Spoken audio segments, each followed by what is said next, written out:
கொடுத்த பணத்தை கேட்ட நபருக்கு பீர்பாட்டில் குத்து. 1 மாதமாகியும் நடவடிக்கை எடுக்கல. எஸ்பி அலுவலகம் முன்பு அமர்ந்து 2 பெண்கள் ஒரு மனுஷனை கூட மதிக்க மாட்டேங்கிறாங்கன்னு ஆதங்கம். திருப்பத்தூர் மாவட்டம் வாணியம்பாடி அடுத்த மேல் நெம்மியம்பட்டு பகுதியைச் சேர்ந்த ரஜினிகுமார் என்பவர் அதே பகுதியைச் சேர்ந்த வழக்கறிஞர் கோவிந்தராஜ் என்பவருக்கு 50,000 ரூபாய் பணம் கொடுத்திருந்ததாக தெரிகிறது. இதனை ரஜினிகுமார் திரும்ப கேட்டுள்ளார். ஒயின் ஷாப் அருகே கடன் கேட்ட நிலையில் அவருடன் இருந்த நபர்கள் எங்க அண்ணனிடமா காசு கேட்கிறாய் என்று பீர் பாட்டில் கட்டையால் தாக்கியுள்ளனர். இதனால் ரத்த வெள்ளத்தில் சரிந்த நபரை மீட்டு அக்கம் பக்கத்தினர் மருத்துவமனையில் சேர்த்தனர்.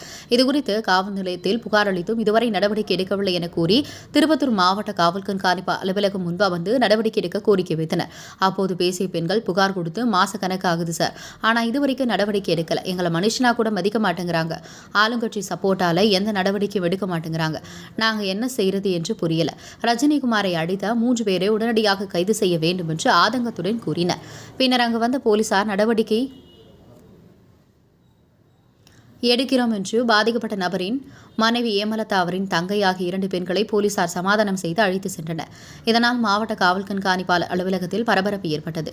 உங்கள் பகுதியில் உடனுக்குடன் முக்கிய செய்திகள் உங்கள் விரல் நுனியில் காண எங்கள் தவசி நியூஸ் 24 சேனலை காண தவறாதீர்கள். உங்கள் திருப்பத்தூர் மாவட்ட செய்தியாளர் சி ரமேஷ். அட்மிட் ஆகி ஜிஹெச் ஹாஸ்பிட்டல்ல தான் அட்மிட் பண்ணியிருந்தோம். அங்கேயும் சரியான ட்ரீட்மெண்ட் இல்லை. அவர் டீன் என்ன சொல்றாரு, நீங்க ஆட்களை கூட்டிட்டு நீங்க வெளியே போமா, உங்களால எங்களுக்கு நிறைய ப்ரெஷர் இருக்குது. 10 பேர் டெய்லி எங்களுக்கு ப்ரெஷர் கொடுத்துட்டே இருக்கிறாங்க. அப்புறம் யாருக்கு சார் ப்ரெஷர் கொடுக்குறாங்கன்னு சொல்லிட்டா எதுவும் சொல்ல மாட்டேங்கிறார் டீனே. ஆளும் கட்சி சப்போர்ட் இருக்கனால எதுவுமே எங்களால பண்ண முடியலைங்க சார். நீங்க என்ன ஊர் பண்ணீங்க? நான் மேல் சார். நாங்க ஹாஸ்பிடலுக்கும் போலீஸ் ஸ்டேஷனுக்கு அங்க இங்கன்னு தெரிஞ்சு சார் பேஷண்ட்டை கூட்டு இப்ப வீட்டுல விட்டுட்டு நாங்க கலெக்டர் ஆபீஸ்ல மனு சார். இது வரைக்கும் ஒரு அவங்க கலெக்டரும் என்ன சொல்றாரு, எஸ்பி சார் தான் ஃபார்வர்ட் பண்றாரு. எஸ்பி சார் என்ன சொல்லுவாரு, டிஎஸ்பி ஃபார்வர்ட் பண்றாங்க. டிஎஸ்பி என்ன சொல்லுவாரு, டவுன் தாலுக்குல தான் நீங்க போய் பார்க்கணும்னு சொல்றாரு. ஒரு ரெஸ்பான்சிபிலிட்டி இல்லைங்க சார். ஒரு நியாயம் வேணும் சார்.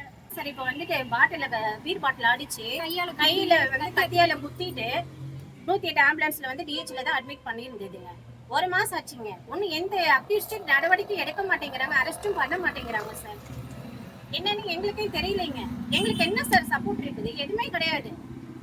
நாங்களும் போலீஸ் ஸ்டேஷனுக்கு ஹாஸ்பிட்டலுக்கு தெரிஞ்சு நோக்கானுக்கிறோம் சார். பேஷண்ட்டை நாங்க பாக்குறதா இங்க அக்யூஸ்ட் அரெஸ்ட் பண்ணலன்னு எங்களுக்கு ஒரு ஆதங்கத்துல நாங்க பேசுறோம் சார். எந்த ஆக்ஷன் எடுக்க மாட்டேங்கிறாங்க சார். ப்ளீஸ் தயவு செஞ்சு எங்க அண்ணாவுக்கு ஏதாச்சும் ஒரு நியாயம் கிடைக்கணும் சார். ப்ளீஸ். எஸ்பி சார் நான் பார்த்துட்டேங்க சார். பார்த்து கூட எந்த ஒரு ரெஸ்பான்ஸும் எடுக்க மாட்டேங்கிறாங்க சார். ஸ்டேஷன்ல கேட்டா பார்த்துட்டு இருக்கோம், சர்ச் பண்ணிட்டு இருக்கோம். ஒரு அக்யூஸ்ட் அரெஸ்ட் ஆக மாட்டேங்குது. சர்ச் பண்ணிட்டு இருக்கோம், கரெக்டா ரெஸ்பான்ஸே பண்ண மாட்டேங்கிறாங்க சார். ஒரு மாசம் ஆகி அவங்கள பிடிக்கல சார். 3 பேர்ல ஒருத்தர் கூட பிடிக்கல சார். இல்ல வக்கீல் சம்பந்தப்பட்டிருக்கனால நாங்க வக்கீல் இதுல சம்பந்தப்பட்டிருக்கனால எங்களால ஆக்ஷன் எடுக்க முடியும்னு அசால்ட்டா சொல்றாங்க சார். டிஎஸ்பி சார் போய் பார்த்தா அவர் அசால்ட்டா காலையில 10 மணில இருந்துங்க சார் 2:30 மணி வரையும் உட்கார்ந்துருக்குங்க சார். அவரை பாக்குறதுக்கு குரூப்பா பாக்குறாங்களே தவிர ஒரு வயசானமாவும் நானும் பாக்குறோங்க சார். அவர் அசால்ட்டா நாங்க சாப்பிட்டு வரேங்க சார், அசால்ட்டா பதில் சொல்லிட்டு போறாருங்க சார். இதெல்லாம் எங்களுக்கு ஒரு நியாயம் வேணுமாங்க சார்? எங்களை ஒரு மனுஷனாவே மதிக்க மாட்டேங்கிறாங்க. சரிக்கு ஒரு அக்யூஸ்ட் கூட பிடிக்கவே இல்லை சார். அவங்க ஊர்ல நல்லா சுத்திங்கறாங்க சார். அவங்க சைடு ஆளுங்கட்சி சப்போர்ட் இருக்குதுங்க சார். அதனால எந்த ஆக்ஷன் எடுக்க மாட்டேங்கிறாங்க. ஹாஸ்பிட்டலையும் பிரஷர், ஹாஸ்பிட்டலையும் மருமார்க்கெட்டுக்கு கட்டி குத்தால மறுபடியும் குத்த வந்துட்டாங்க.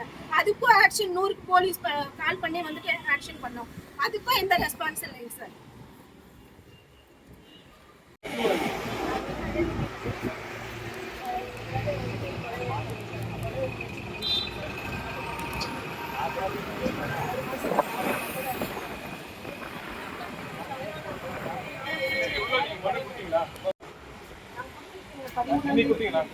இன்னைக்கு எடுத்து வந்துருக்கோங்க சார். கலெக்டர் பார்த்துட்டு நான் உங்களுக்கு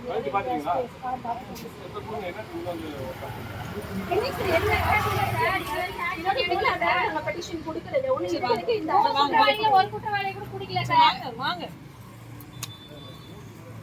வேலைக்கு போற மனுஷனை குத்திட்டு கோத்துக்கு இல்லாத உட்காந்துக்கிறோம் சார். என்ன ரீசன் 50,000 ரூபாய் பணம் கொடுத்துருக்குங்க சார். அது கொடுத்துருக்குங்க மேடம். அது கேட்டு ரமேஷ் சார் கொடுப்பாங்க. சொல்லுங்கம்மா.